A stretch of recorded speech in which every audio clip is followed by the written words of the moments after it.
Assalamualaikum warahmatullahi wabarakatuh. Perkenalkan, nama saya Nafisa Dewa Najwa dari kelas Gizi 2B dengan NIM akhir 057. Di sini saya akan membahas sistem endokrin yang berfokus pada kelenjar tiroid. Pertama-tama, pengertian sistem endokrin. Sistem endokrin adalah sistem dalam tubuh yang terdiri dari jaringan kelenjar yang memproduksi dan melepaskan hormon, yaitu zat kimia yang berperan sebagai pembawa peran dalam tubuh. Hormon-hormon ini disekresikan langsung ke dalam aliran darah dan mengatur berbagai fungsi penting, seperti pertumbuhan dan perkembangan, metabolisme atau cara tubuh menggunakan energi, fungsi seksual dan reproduksi, suasana hati dan emosi, serta menjaga keseimbangan internal atau homeostasis, termasuk kadar gula darah dan tekanan darah. Selain itu, hormon endokrin juga berperan dalam respon tubuh terhadap stres dan mempengaruhi hampir setiap sel, organ, dan sistem dalam tubuh kita. Struktur kelenjar endokrin manusia. Yang pertama ada hipotalamus, yang kedua ada kelenjar pituitari atau hipofisis, yang ketiga ada kelenjar tiroid, yang keempat kelenjar paratiroid, yang kelima kelenjar adrenal, yang keenam pankreas, yang ketujuh ini ada 7A testis pada pria dan 7B ovarium pada wanita. Seperti yang sudah saya bicarakan pada awal tadi, saya akan membahas tentang kelenjar tiroid.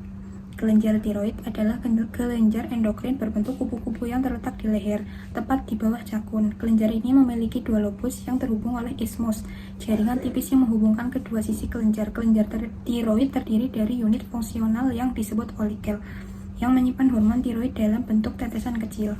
Lalu di sini ada struktur dari kelenjar tiroid. Yang pertama ada lobus. Kelenjar tiroid memiliki dua lobus, satu di setiap sisi trakea atau batang tenggorokan. Lalu ada isthmus. Kedua lobus tersebut dihubungkan oleh isthmus, sebuah pita jaringan tipis yang melintasi garis tengah trakea. Lalu ada folikel. Kelenjar tiroid terdiri dari banyak folikel kecil yang menyimpan hormon tiroid. Lalu ada koloid. Setiap folikel mengandung koloid, bahan penyimpanan kaya protein yang merupakan pusat produksi hormon tiroid. Lalu ada sel folikel. Folikel dilapisi oleh sel folikel yang memproduksi hormon tiroid. Lalu ada sel parafolikel. Selain sel folikel, kelenjar tiroid juga mengandung sel parafolikel yang menghasilkan kalsitonin, hormon yang membantu mengatur kadar kalsium dalam darah. Yang terakhir adalah kapsul. Kelenjar tiroid dikelilingi oleh dua kapsul fibrosa yang melindungi dan menopang kelenjar. Lalu, hormon apa saja yang dihasilkan oleh kelenjar tiroid?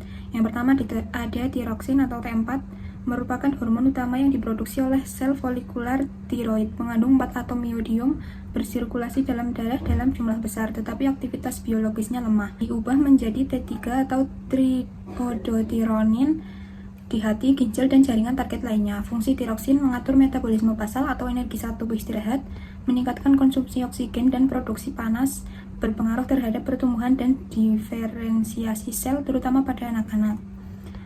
Hormon yang kedua ada triiodothyronin atau T3, dibentuk sebagian kecil langsung oleh kelenjar tiroid. Sebagian besar dihasilkan oleh konversi T4 di jaringan tubuh, mengandung 3 atom iodium. Lebih aktif secara biologis daripada T4 meski jumlahnya lebih sedikit. Fungsi dari T3 itu sama seperti T4 tetapi 5-10 kali lebih kuat, menstimulasi metabolisme karbohidrat, lemak, dan protein, meningkatkan denyut jantung, kontraksi otot jantung, dan aktivitas sistem saraf pusat. Yang terakhir ada kalsitonin, diproduksi oleh sel parafolikular atau sel C di kelenjar tiroid. Tidak berperan dalam metabolisme energi tetapi penting dalam homeostasis kalsium. Fungsinya menurunkan kadar kalsium darah dengan cara menghambat aktivitas osteoklas, mencegah pelepasan kalsium dari tulang, meningkatkan ekskresi kalsium oleh ginjal. Efeknya berlawanan dengan hormon paratiroid atau PTH. Gangguan pada kelenjar tiroid. Yang pertama ada hipertiroidisme, yaitu adanya penyakit Graves. Yang kedua ada hipotiroidisme. Foto yang pertama itu kretinisme terjadi pada anak-anak, ya foto kedua myxedema yang terjadi pada orang dewasa. Tanda-tanda hipertiroidisme dan hipotiroidisme. Hipotiroid itu mudah lelah, lambat berpikir, depresi, alis rontok, kelopak mata sembab, nafsu makan turun, detak jantung lambat, tidak tahan dingin, nyeri sendi, rasa kesemutan atau bal, kuku pecah-pecah, sulit BAB, menstruasi banyak, berat badan naik, tungkai bengkak.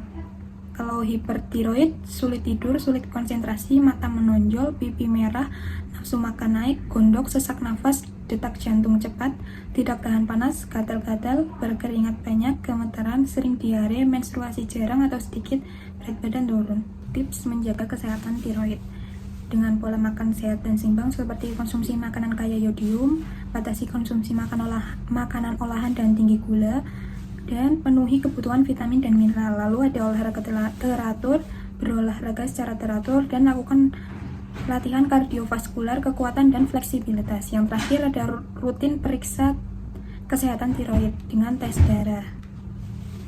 Lalu kesimpulan, kelenjar endokrin merupakan sistem kelenjar tanpa saluran yang menghasilkan hormon dan mengedarkannya langsung ke dalam aliran darah untuk mengatur berbagai fungsi vital tubuh seperti metabolisme, pertumbuhan, keseimbangan cairan, dan reproduksi.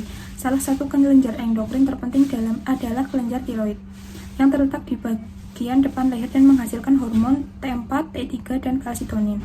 Hormon ini berperan dalam mengatur metabolisme dan menjaga kadar kalsium darah.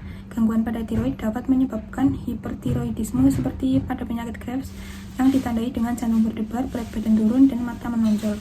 Sebaliknya, kekurangan hormon tiroid menyebabkan hipotiroidisme yang pada anak-anak dikenal sebagai kretinisme atau pertumbuhan terhambat, dan pada orang dewasa disebut myxedema atau lemas dan obesitas. Untuk menjaga kesehatan tiroid, penting mengonsumsi makanan bergizi tinggi yodium, berolahraga teratur, serta memeriksakan fungsi tiroid secara berkala agar keseimbangan hormon tubuh tetap terjaga. Sekian presentasi dari saya ucapkan terima kasih. Wassalamualaikum warahmatullahi wabarakatuh.